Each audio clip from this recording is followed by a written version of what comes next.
Good morning, students. Welcome to our ED 123 Facilitating Learning class.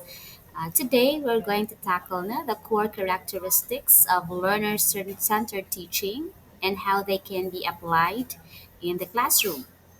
It will also focus on how student engagement and learning will be enhanced. So, learner centered teaching places so much importance to students, especially that it is the heart of the learning process. It focuses on active engagement, problem solving, self-reflection, and to further develop students' understanding and responsibility of learning. In a learner-centered environment, one of the key characteristics is active learning. It is where students are not just passive listeners, they actively engage in discussions, hands-on activities, and problem-solving exercises. So this approach um, enhances curiosity and helps students to take ownership of their learning. So, example, no, as future educators, no, especially for BS Ed students like you, if you are a science teacher. So, in a science class, students may work in groups to conduct experiments and also discover the law of motion, for example. So this method encourages students to apply scientific method and develop their critical thinking skills that they'll be able to draw conclusions from the first-hand experience. So another situation for BS at Social Studies students in your class, in history class, you will be asking your students to do research on different perspectives, especially on historical events, and from there they will come up with their own findings and present it in a debate form. So this activity will encourage students to further enhance their analytical thinking and evidence-based reasoning. So their ability to articulate diverse viewpoints are given emphasis. The second characteristics of a learner-centered teaching is that it's collaboration. It is where teamwork and peer learning are essential in a learner-centered teaching. So collaborative activities help students build critical thinking. Their communication skills are being developed. There is that sense of community because they will be working with their peers. Example, imagine a peer review session where students exchange essays and provide constructive feedback. This not only improves their writing skills but also teaches them to be an empathetic listener where they can actively listen to their classmates while they share their inputs. Another example in a math class where students solve complex word problems, they can be working in pairs or by three or in larger group by explaining their reasoning to each other, sharing their solutions with the class. This process helps deepen their understanding and promotes peer learning. Third characteristics is differentiation. So, in this concept, we are taking into consideration the multiple intelligences of our students. Every student is unique, and effective instruction should be tailored fit now to diverse learning needs. So differentiation here provides multiple opportunities for students not to learn. So example, some students may learn best not through visual aids, while others they can learn best through auditory explanations, while some they learn best through hands-on activities. So by providing multiple options, it ensures that students have opportunities to thrive. Another example here in English class, for example, as a teacher, we offer students the options, how to showcase their understanding of a certain subject matter. So by providing them with options, like for example, they can express their learning by writing a traditional essay, while others can create a multimedia presentation or perform a dramatic reading to demonstrate their understanding of a novel. So, in differentiation, as teachers, it is considered structured still because we provide them with options and they have the leverage, the freedom to choose as to where they are comfortable um, sharing their thoughts and inputs. However, since it is differentiated instruction, they will be assessed in different activities that you provide as a teacher.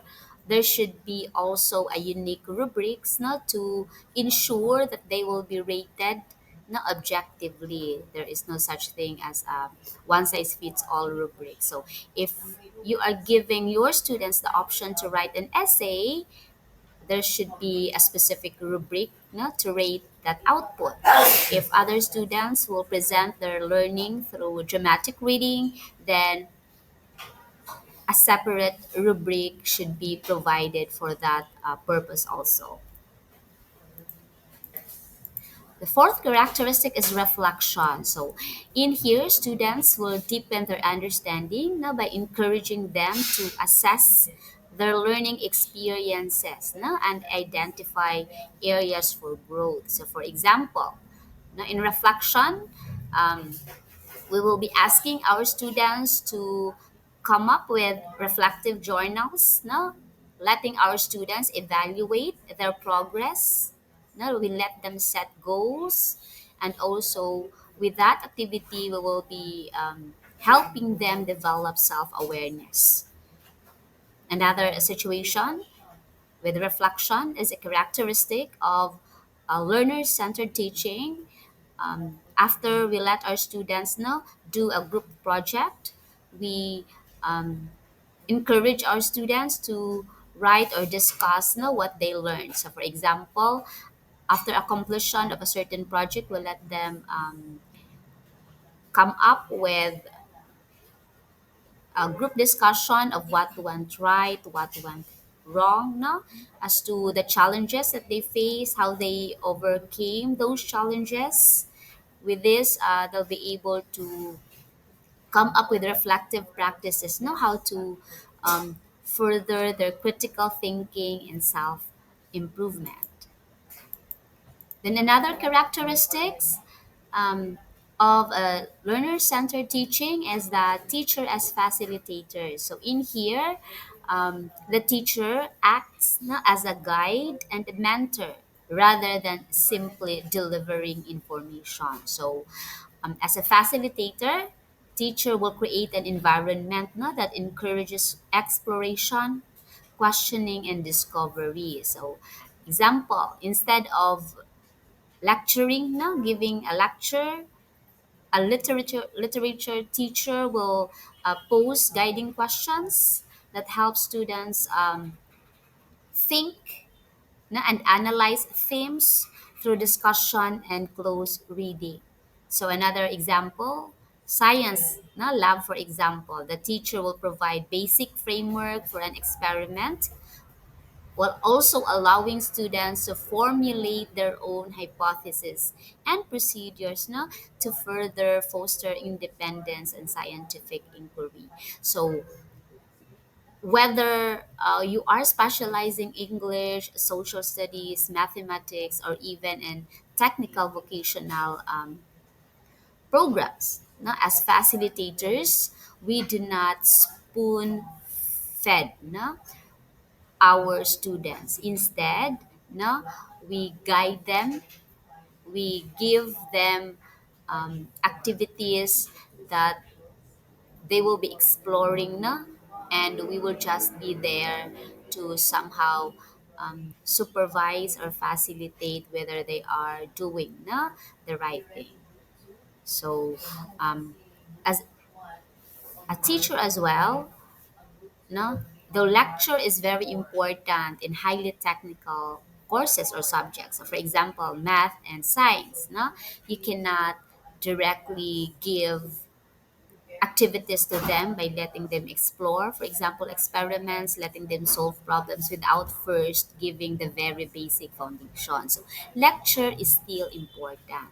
However, as we progress, no, the learning process, the teaching learning process, we should be giving more opportunities for students, no, to do things by themselves rather than telling them, no, what to do because they learn best now when they are actively involved.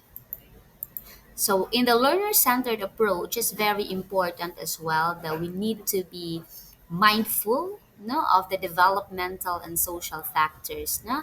As we manage our students, we need to consider that their learning will be affected by several factors. So, first is the cognitive development of our students. We need to understand, no, how students process information at different developmental stages, as it will help us, no, teachers design effective learning activities. So when we say cognitive development, if you are to look back with the previous semester, you had a subject, no, child and adolescent learner, no, and learning principles. So we tackle different learning theories, and one of which is John Piaget's cognitive, developmental stages. So, by looking at those factors, we also need to consider what level of cognitive stage our learners are. So if you are handling elementary,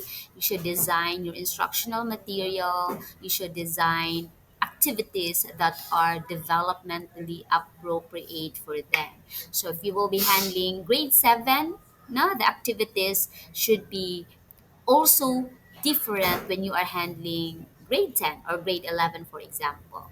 So in here, no, in cognitive development, we make sure that when we give reflective questions, analytical questions, it should be fitting to their ability, no, to reason out and to think. Because you might be asking questions for students, no, in the higher level, for example, grade 12, that are very so simple na it will not stimulate their higher order thinking skills. And you might be asking as well questions to grade 7 students that might be too difficult for them. So we need to be mindful, no, of their capacity to understand abstract concepts, for example. So um, in here, no, in cognitive development, for example, younger students may benefit from physical objects, no, trying to learn basic math concepts, while older students are in the higher level, like for example, high school students, they can handle more abstract discussions, such as exploring theoretical concepts, no, in physics, for example. Social interaction is also a very important factor that we need to consider, especially in a learner centered teaching, that we foster engagement, that we foster collaborative learning activities. When we say social interaction, we will give our students the opportunity to be working with groups, no? As we will be teaching them to listen, we will be teaching them to collaborate, we will be teaching them to compromise as well. No? It will enhance their academic learning to promote, no, empathy, negotiation, and communication. Because later on, no, our goal is to mold learners, no, to be effective um, workers who can work with a team, not just by themselves. So it's very important we can practice social interaction, not in the classroom. So group, if you notice, no, teachers most of the time will give learning activities, no, by pair. It could be by group, no, in different mechanisms. It could be in small group, it could be in a larger group.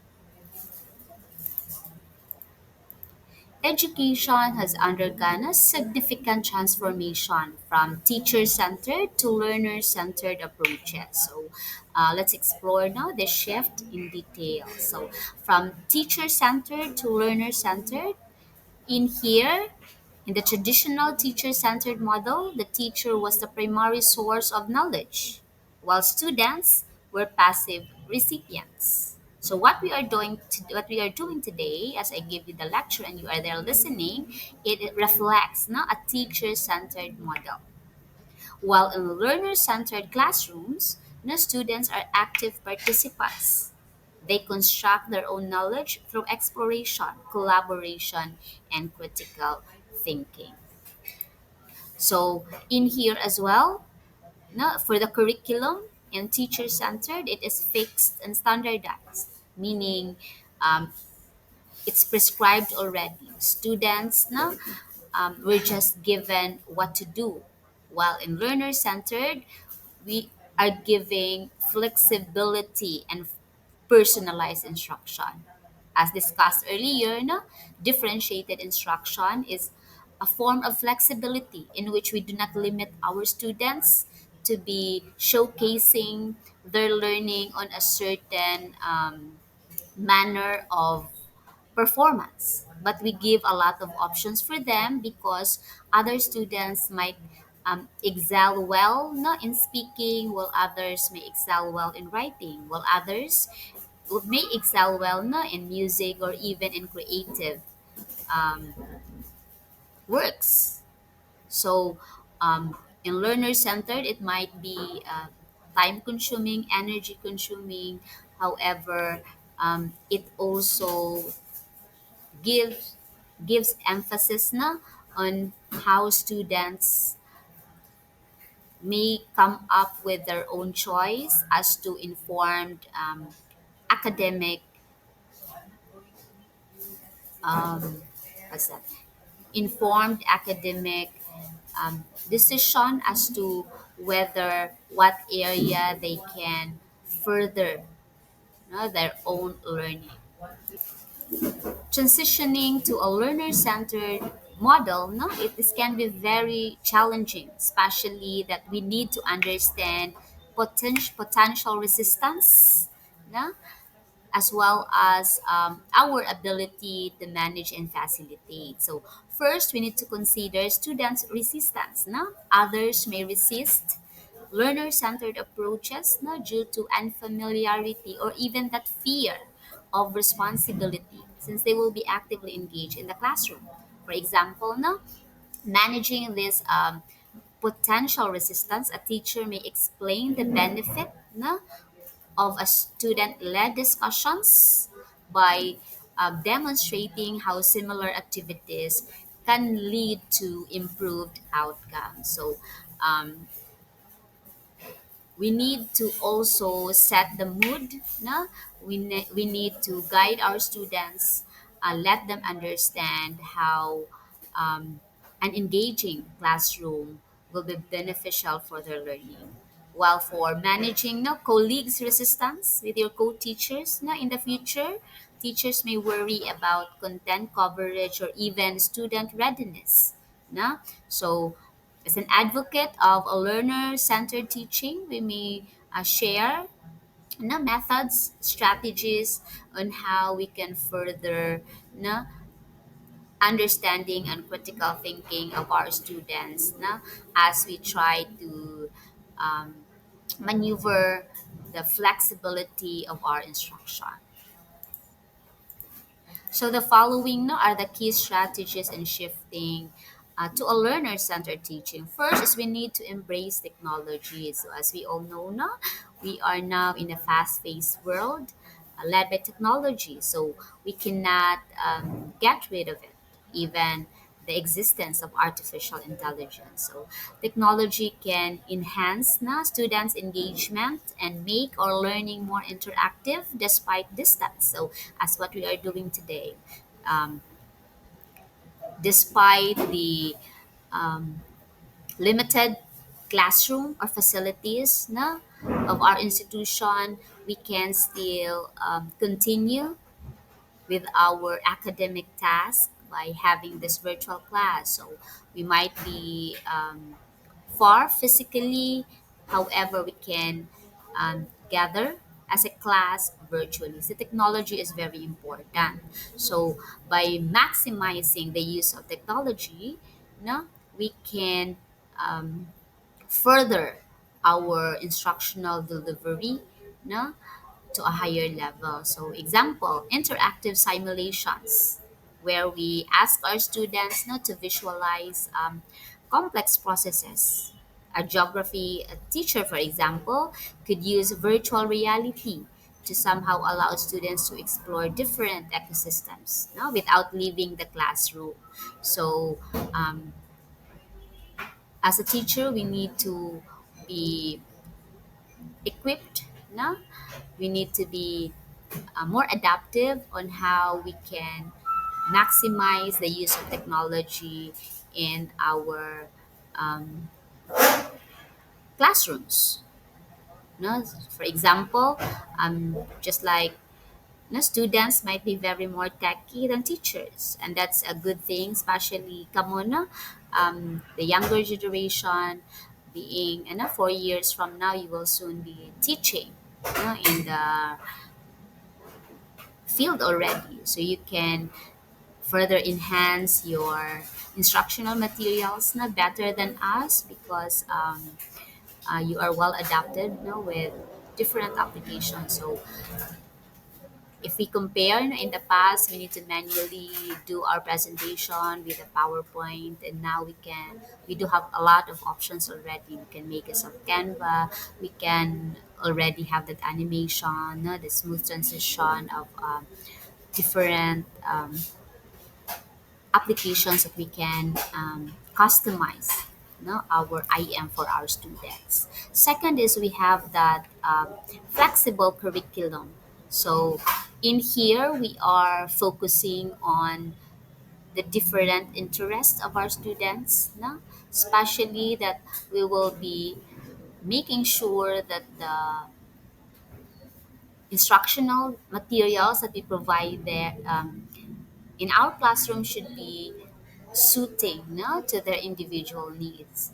And I say individual needs is not just about multiple intelligences, but it will also be considering our students might be struggling with problems. It could be they have specific learning disabilities. It could be we need to be flexible as to how to accommodate their needs. For example, seating arrangement.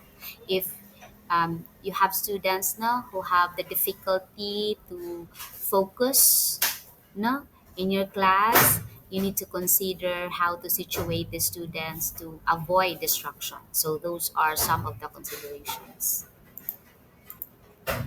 Third is the growth mindset. It's very important that we encourage our students to view challenges and mistakes as opportunities not to learn and grow.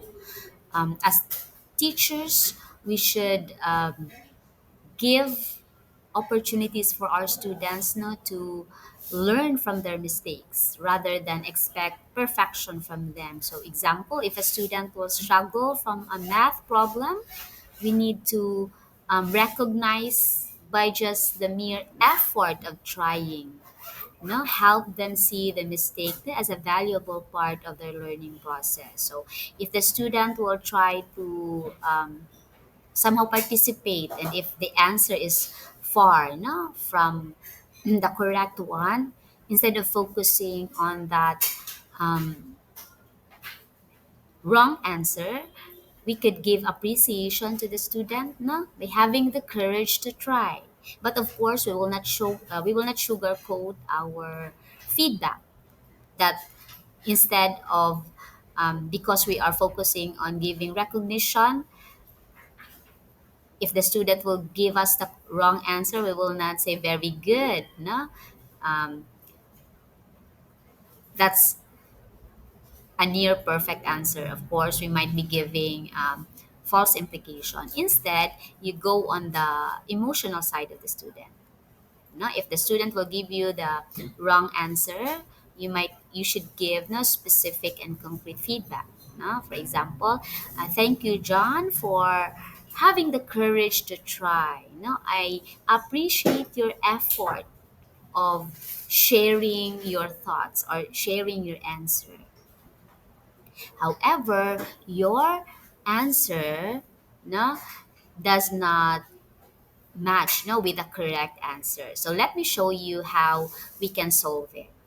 So in that way, you are giving an honest feedback that the answer is not correct. However, you are also boosting the confidence of the student that it's okay to try. No, there's nothing wrong in committing mistakes in the classroom because it is where we are supposed to be committing mistakes, and from our mistakes, we will be learning from them. No? For example, as well, in the growth mindset, we might display, a class chart showing how everyone has improved over time. So we can actually take small steps, at a time, by emphasizing progress rather than perfection. Then formative assessments as well are very important. It is the ongoing assessments. Now, as teachers, it will help us monitor student progress, and inform instruction. So, for example, weekly quizzes. It can provide immediate feedback and guide us teachers, in adjusting lessons to better meet student needs. In a writing class, for example, we can make use, of rough drafts as formative assessments. No? It provide feedback as to students, can use to improve, finalize their essays. So, informative assessments, these are course tasks, academic work that um, we enable our students not to have that demonstration of their learning so that we can further monitor as to how many of the students, are doing well, how many are struggling, so that we can further give, our intervention as educators. So basically, shifting to that learner-centered approach, it is more than just a teaching trend, kan mao siya uso, but it's all about, a movement that empowers students to take control of their learning, and develop essential life skills. By embracing these strategies, we can transform our classrooms into a more dynamic, student-centered spaces where learning thrives.